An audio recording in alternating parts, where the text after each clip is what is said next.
Bëhet gati zoti Balla.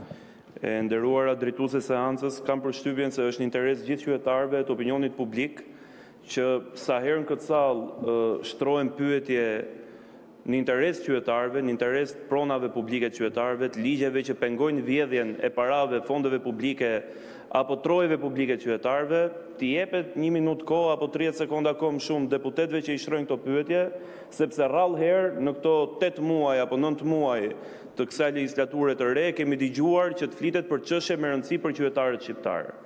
Të nderuar qytetarë që na ndiqni, sot në këtë sallë në kuvend po kërkohet miratohet me procedurë të përshpejtuar një ndryshim në ligjin numër 9710 datë 10/4/2007 për portet turistike në Republikën e Shqipërisë. Por pyetja që duhet shtrojë çdo qytetar, që duhet shtrojmë edhe ne këto sot, është shumë e thjeshtë. Përse po nxitohet sot kjo qeveri? Dhe për kë po nxiton sot kjo qeveri?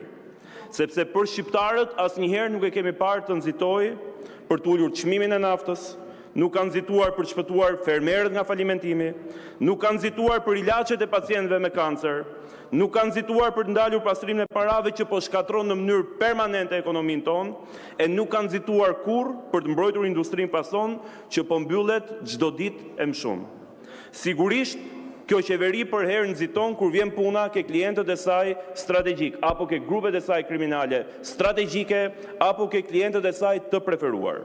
Sot me këtë projekt ligj, kërkohet që portet, një pasuri e jona strategjike kombëtare, të jepen e para pa garë, e dyta pa transparencë dhe e treta në mënyrë të privilegjuar për të ashtu quajturit investitor strategjik. Pra le ta themi fare qartë. Ky nuk është një ligj për zhvillim, por është një ligj për favorizim dhe grabitje të pronës publike. Të nderuar qytetarë që na ndiqni, portet në fakt nuk janë thjesht marina turistike. Ato janë infrastrukturë strategjike, pasuri publike dhe element thelbësor të sigurisë kombëtare të një shteti. Dhënia e tyre pa konkurrencë reale dhe pa standarde të barabarta cënon në mënyrë të drejtë për drejtë interesin publik, por edhe marrëdhënien tonë me partnerët europian dhe partnerët tanë strategjik. Dhe këtu në fakt qëndron problemi më i madh. Ky projekt ligj bie ndesh me vetë rrugën e integrimit europian të Shqipërisë, sepse qartazi kemi të bëjmë me cënimin e parimit të konkurrencës lirë. Krijohen dyshime për ndihmë shtetërore në mënyrë të përzgjedhur selektive dhe dobësohet transparenca në përdorimin e aseteve publike. Këto nuk janë detaje teknike që dëgjoni, por janë thelbi i akisë së Bashkimit Evropian. Në një kohë kur Shqipëria negocion kapitujt e integrimit, në një kohë kur Bashkimi Evropian ka ngritur kartonin e kuq për mosheqjen e imunitetit të ish-zëvendës kryeministres Belinda Balluku, ky ligj dërgon një mesazh të qartë dhe shumë të rrezikshëm, që në Shqipëri rregullat mund të anashkalohen në çdo moment për klientë të caktuar dhe të preferuar të qeverisë shqiptare. Integrimi, dashur miq, nuk bëhet me fjalë, por me standarde dhe këtu standardet po shkelen. E kjo në fakt nuk është hera e parë. E kemi parë këtë model ke porti i Durrësit, tek afera tjera ku pasuria publike në fakt u kthye në interes privat. Dhe cili ka qenë rezultati në finale? Humbje miliardash për shtetin, kosto të reja për qytetarët dhe dobësim i pozicionit ton ekonomik në rajon. Më konkretisht, duke qenë se kjo qeveri dhe kryeministri Edi Rama sillet me Shqipërinë sikur ta ketë tokë të babës, mos harroni dashur shqiptar se juve u është grabitur porti i Limionit, një aferë korruptive e cila është në nënhetim nga Spaku dhe ku për shkak të kësaj afere Bajram Sheqeri u gradua president dhe ku Olta Gjaçka u mbrojt 2 herë duke mos iu hequr mandati, duke mos iu ndërprer mandati. Shqiptarëve u është grabitur porti i Durrësit. U grabit në fakt për të ndërtuar kulla me Alabarin dhe si rezultat kemi humbur rreth 1 miliard euro në vlerë toke, miliarda që do duhet të shpenzohen për ndërtimin e portit të ri, e 10 milion euro fatura që do të marrin nga arbitrazhet e kompanive që kanë operuar në port deri pak kohë më parë. E kur sot Spaku po heton pikërisht procedurat për ndërtimin e portit të ri, një skandal me kompani offshore, të cilat qartas janë bërë publike në media se janë të influencuara nga vende jo partnere, kjo qeveri kujdeset të kalojë me procedurë të përshpejtuar dhurimin e porteve të Shqipërisë për klientët e saj të preferuar.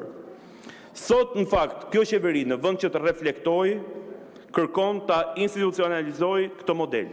Një model të qartë, ku shteti nuk është më arbitër, por bëhet palë, ku ligji nuk është për gjithë, por për disa, dhe pasuria publike trajtohet sikur të jetë një pronë private.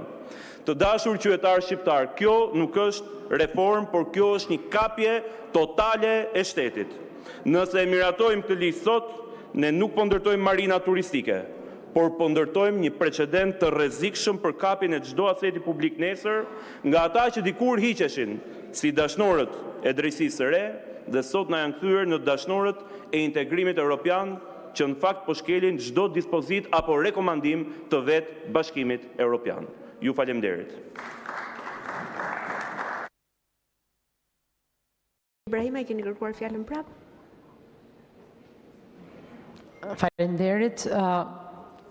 Është qartësisht e dukshme që çdo nisëm e ndërmarr nga grupi parlamentar i Partisë Socialiste apo nga qeveria, e mirë apo e keqe, në shërbim të zhvillimit ekonomik, ju jeni kundra. Siç keni qenë kundra të gjitha ligjeve që neve sapo miratuam në parlament, që ishin piketat e ndërmjetme të cilat janë dorëzuar pranë Bashkimit Evropian, me qëllim që të mbyllej një fazë e procesit dhe të hapej një fazë tjetër procesit. Po negative i vlerësuat dhe ato projekt ligjet, të cilat ishin mo sipas direktivave dhe të miratuara nga Bashkimi Evropian.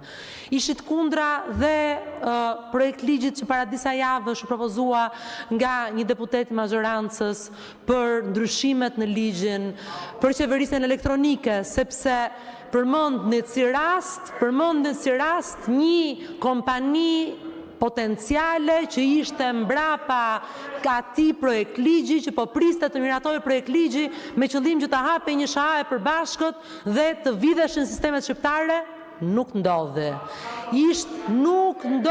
Nuk kishte asnjë kompani që ishte në pritje të miratojë projekt ligji, siç nuk ka një kompani që është në pritje të miratojë ky projekt ligj.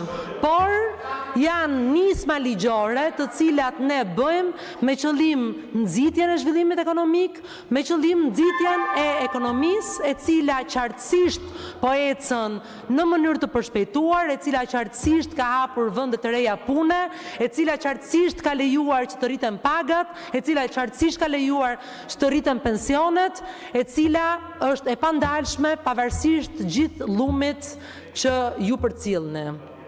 Zoti Balla, keni fjalën, të përgatitet zoti Bozdo.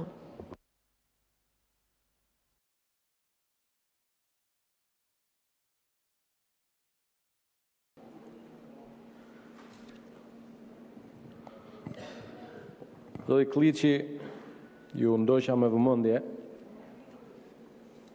edhe turizmi është çështje me shumë rëndësi. Është ndër ato sektor të cilët janë sot motor i zhvillimit të qëndrueshëm të Shqipërisë sonë, dhe sa i përket turizmit si histori tepër e suksesshme e ekonomisë shqiptare,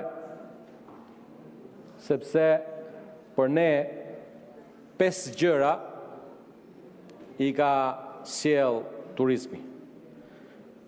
Në Shqipëri sot, krahasuar me vitin 2013, kemi diku më shumë se 4 herë më shumë turista se sa kishim në vitin 2013.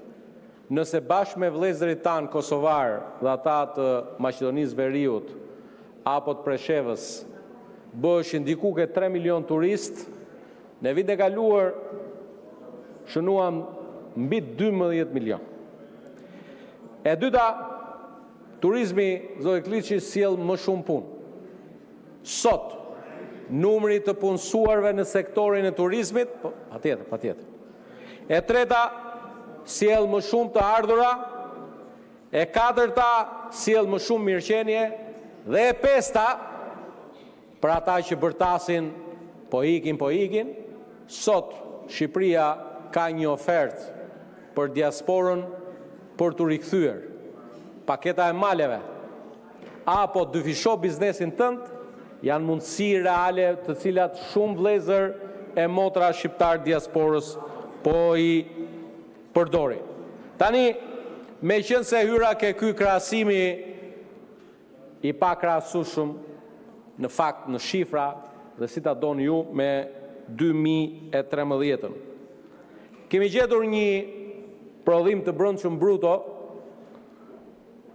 më pak se 10 miliard, në fakt për qenë korrekt 9.5 miliard në 2013.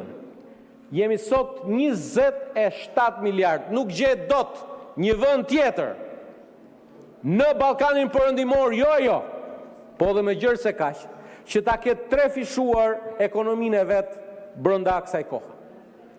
Dhe ky është arsyeja sepse ekonomia shqiptare sot, krahasuar me të 5 ekonomitë e tjera të Ballkanit Perëndimor, dhe përtej kësaj, nëse doni ju, ka nga Moody's vlerësimin BA3, që është perspektive qëndrueshme, dhe BB po perspektive qëndrueshme nga Standard & Poor's.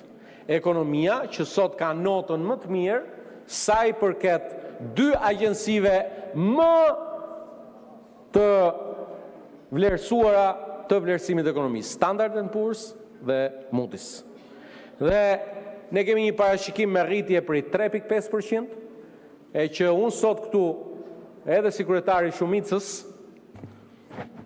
dua të shpreh pritshmërinë për një sezon shumë më të mirë turistik sa i vjetshmi, për shkak se numrat që e falenderoj ministrin për turizmin mi ofroi, numrat për këtë sezon turistik duket se janë pritshëm më të mirë se vjet. Kemi në Golem të paktën, ku jam informuar nga operatorët, një rritje më të mirë se e vjetshmja.